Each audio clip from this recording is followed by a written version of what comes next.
Je m'appelle Chiza Denis, je suis burundais. J'ai fait 15 ans au Cameroun, école primaire ici, école secondaire ici. Après, je suis parti faire l'université au Cameroun. Après l'université, j'ai commencé mes affaires au Cameroun. Je suis le promoteur de la multinationale Face et des technologies. Bon, je l'ai créée en 2000, quand je venais de finir mon DSS en gestion de la politique économique. Là, c'était au Cameroun. Et le nom Alpha, ça veut dire premier. Et CD, ça veut dire Chiza Denis, mon nom. Et dans les technologies, donc, dans son temps, j'étais encore jeune. Je voulais faire la promotion des œuvres personnelles. Mais aujourd'hui, ce n'est plus les œuvres personnelles, c'est les œuvres nationales et internationales.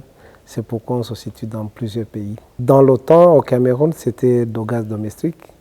On était dans la production et la distribution du gaz domestique dans la ville de Yaoundé et de Douala.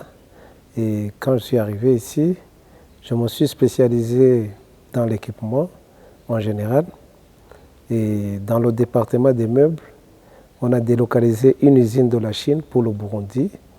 Et du coup, c'était en 2011-2013, on a été choisi comme une entreprise qui transfère les technologies en Afrique et du coup qui crée beaucoup d'emplois. Et on a été financé pour le Rwanda et créer des activités industrielles similaires et dans la coopération hollandaise.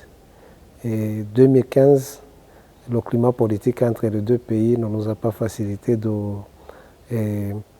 pour pouvoir bien former les jeunes Rwandais. Et donc ça nécessite des Rwandais qui vont venir ici pour être formés et des Burundais pour aller parachever la formation chez eux. Donc du coup on a gelé, mais l'usine est toujours là, les machines sont là. On attend que la politique puisse encore être dans le même sens. Ça veut dire l'osmose dans la politique entre les deux pays. On avait un point de vente à Kigali, à Bukavu et aussi à Dubaï. Si. Et sur le marché, on a trouvé que le marché était monopolisé par les Indiens, ici au Burundi, et les Chinois. Et tu vas trouver dans la sous-région, je suis l'unique ressortissant de la sous-région, de l'East African Community, qui a pu développer les activités à grande échelle comme ici. En Tanzanie, tu vas trouver que ce sont les Indiens, les Chinois, les Turcs, même en Ouganda, Kigali, Kampala, c'est la même chose. Va même à Kinshasa, d'où je sors il y a 2 jours, ce ne sont que les Libanais qui font ce genre d'activités. Pour vous dire que l'audace ne manque pas seulement au Burundi, mais dans la plupart des pays de l'East African Community. Jusqu'à aujourd'hui, je dirais vraiment que la fierté m'inonde parce que je suis soutenu par certaines institutions, même à Kinshasa. On m'a dit que le marché est ouvert et ils ont besoin aussi de faire la contrebalance avec les gens qui se sont dit depuis des années et des années et qui se sont dit les détenteurs du monopole. Alors que le monopole est détenu par Dieu, ce n'est pas l'homme qui peut détenir le monopole. Et je peux dire l'assiduité, l'abnégation au travail, le fait d'avoir une vision bien claire. Parce qu'aujourd'hui, quand je parle, demain je vais parler avec les gens à côté, ça ne sera plus les Chinois, ce sont les Italiens qui arrivent dans 2 mois pour m'épauler dans certains secteurs et afin de bien développer l'exportation des produits développés sur place vers l'Italie et Dubaï. Et je peux dire qu'il n'y a pas de clé de succès ou bien il n'y a pas de solution miracle. C'est juste l'abnégation au travail et le fait d'avoir une vision claire. Et je dis toujours aux jeunes, il ne faut pas beaucoup compter sur, je peux dire, le capital. Ce qui compte d'abord, c'est le capital humain, c'est le capital intellectuel. Parce que c'est l'homme qui conçoit le projet et c'est l'homme qui développe le projet. Quand ton idée est claire, quand ton projet est bien rentable, n'importe qui pourra financer le projet. Par exemple, moi je viens du néant, Je me rappelle quand je finissais mes études au Cameroun, directement je poussais la brouette et je distribuais le gaz domestique sur les grandes brouettes, une dizaine, je distribuais dans les quartiers universitaires. Mais c'était juste faire l'expérimentation de ce que ça peut donner. C'était un échantillonnage. Et quand tu as une idée rentable et aussi une idée claire, et les banquiers, ils vont toujours courir derrière toi. Dans son temps-là, je prélevais seulement la marge du service que je livrais, c'est-à-dire le fait que je livre jusqu'à dans la chambre, je t'amène une bouteille pleine et puis je débranche la bouteille vide, je ramène la bouteille vide. Donc j'épargnais les gens à ne pas se déplacer quand le gaz finit. J'avais un numéro fixe central et puis ils appelaient à ce numéro et je livrais. 2 semaines après, j'avais beaucoup d'employés. Donc pour vous dire que parfois, ce n'est pas le capital qui est important, c'est d'abord l'idée. Dans d'autres pays développés, c'est l'idée qui est vendable. Et quand tu as une belle idée, une idée rentable et une idée économiquement bancable, donc cette idée, tu pourras toujours la faire prévaloir et être actionnaire dans une société qui va naître, qu'importe la source du capital. Que ce soit les privés qui vont investir, que ce soit la banque. Donc l'idée, c'est toujours, je peux dire, l'idée innovatrice. L'idée qui emmène une activité innovante, pas l'idée de copier-coller, parce que parfois les gens se trompent. Créer, c'est synonyme d'innover. Et on ne crée pas pour copier-coller à côté, mais on doit chercher une plus-value, c'est-à-dire une idée qui est nouvelle sur le marché. Et vous savez, madame, le monde aujourd'hui, surtout l'économie, c'est devenu comme le sang dans le corps humain. Quand le sang passe par le bout du doigt, ça s'éparpille partout. Nous sommes là sans ignorer que les conséquences, surtout néfastes sur les sources énergétiques, affectent le monde, surtout le gaz et le pétrole. Vous savez que ce n'est qu'avec ces sources d'énergie que l'Afrique s'approvisionne toujours. Donc nous sommes toujours victimes de ça, surtout pour nous. Je peux dire directement, les coûts de transport ont déjà pris des valeurs plus ou moins un peu colossales par rapport à ce que nous étions habitués.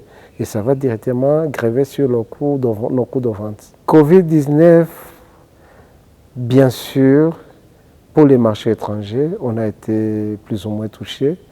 Mais pour le marché national, je dirais vraiment que l'impact n'a pas été aussi grand ou bien n'a pas affecté négativement la production. Les défis sont majeurs. Hein.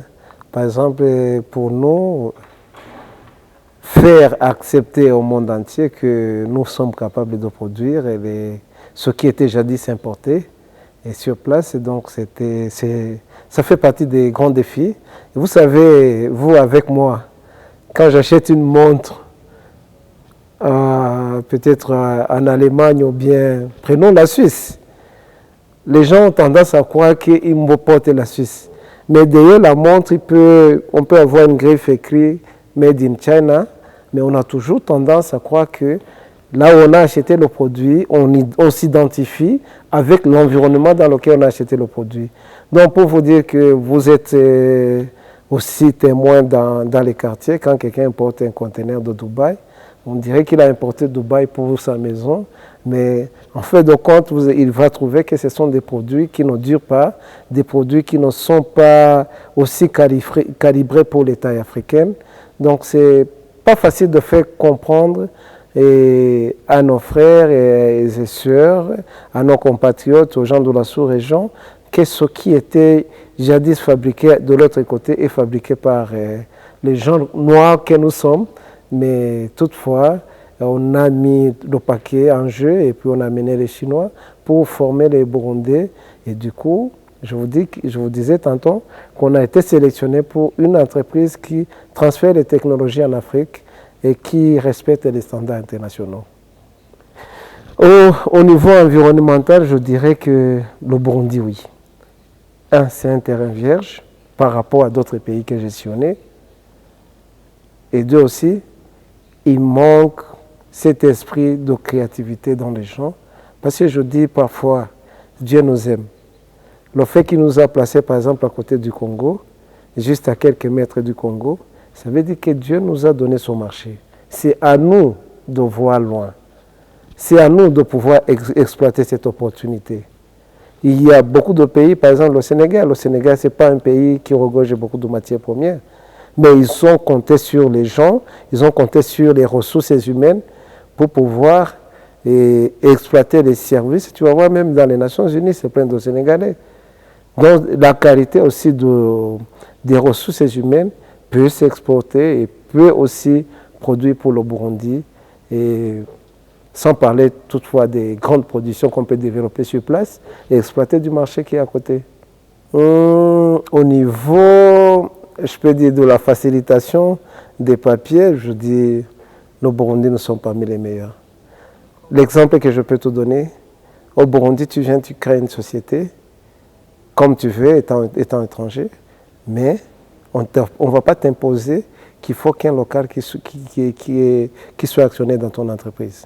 Ça veut dire que le Burundi est encore ouvert à tout investissement, que ce soit un investissement, et je peux dire national ou bien direct étranger, sans toutefois s'interférer dans la gestion de l'entreprise qui s'installe au Burundi. Vous savez, madame, l'échec, la réussite, ça va avec l'homme. Quand je suis assis ici devant toi, vous allez calculer seulement la réussite. Mais sache bien que quand l'image de la société est en jeu, on accuse la direction que je représente. Quand la société marche bien, on dit que c'est les employés qui travaillent bien. Ce que je peux vous dire, vous avouer en tant que jeune, c'est que la réussite, l'échec, ça va toujours de pair.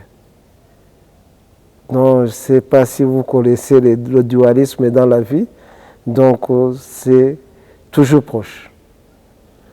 Bon, pour moi, les réussites ont triomphé sur les échecs. Je viens de vous raconter l'exemple du Rwanda, où un investissement de plus de 1 500 000 € est gelé jusqu'à aujourd'hui, financé à 50% par la coopération hollandaise. Je peux vous donner les bavures que j'ai ici. Parmi vous, il y a des gens qui m'ont dit qu'ils me connaissent. Donc, à l'avenue de l'Amitié, un jour, le matin, on a trouvé qu'on a brûlé le showroom. C'était, je peux dire, une source plus ou moins obscure, mais volontaire. C'était pourquoi? Parce que le projet venait de commencer. Et heureusement pour nous, on n'a pas mis le feu sur l'usine, qui est le moteur de la production. On a mis le feu sur le showroom, qui est un terminal, un petit terminal, parce qu'on a des autres showrooms au Rwanda, on a des autres showrooms à Bukavu. Donc pour vous dire que ce n'est pas facile parfois, mais les échecs aussi font apprendre l'homme. Avant, je roulais avec les grosses voitures.